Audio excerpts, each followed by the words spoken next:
She used her daughter for money rituals, but it backfired in the worst way. In the quiet village of Umwaka, where palm trees danced with the wind, and goats roamed freely, lived a woman named Adaobi, and her little daughter, Chinaza. Life had never been kind to them. Adaobi was a widow, young, beautiful, but crushed by poverty. Every day she watched other children run to school while her own child drank watery gari for breakfast. Their roof leaked, their pots were empty, and hope had long since dried up. People in the village whispered that Adaobi once came from a good home, but after her husband died mysteriously, everything vanished: friends, family, support. All she had left was her child, and the sound of her own stomach growling. Then one day, a black SUV rolled into the village. The engine purred like a lion, the paint shone like wet oil. From it stepped a man no one knew but everyone feared, Dyke, a tall, dark-skinned stranger in a spotless white agbada, golden embroidery shining under the sun. He didn't speak much, but people whispered, "Blood money." Adaobi saw him too, and when her eyes met his, something shifted. Desperation is a dangerous thing. That night,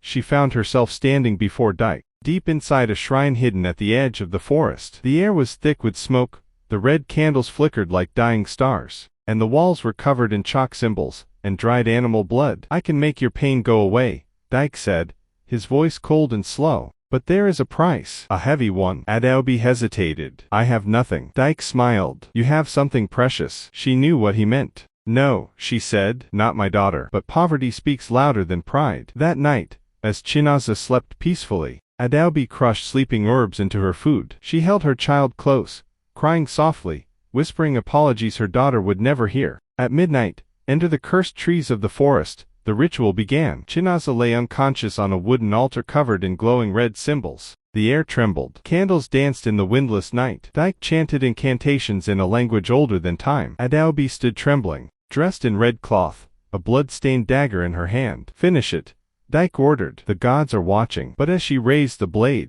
Chinaza's eyes suddenly opened, not with fear, but with quiet sadness. "Mummy, why?" Adaobi froze. Her heart thundered. Tears flooded her eyes. Her hand shook violently. "I can't," she whispered. But it was already too late. The sky split open with lightning. A red explosion burst from the shrine. Candles blew out. Wind howled. Dyke's face twisted into something inhuman. Blood poured from Adaobi's eyes. Her body began to melt, first her hands, then her face. She screamed, but no one would hear her. Her bones turned to ash. Chinaza, still lying on the altar, floated gently above the ground, her eyes now glowing a soft, spiritual blue. A strange peace fell over her.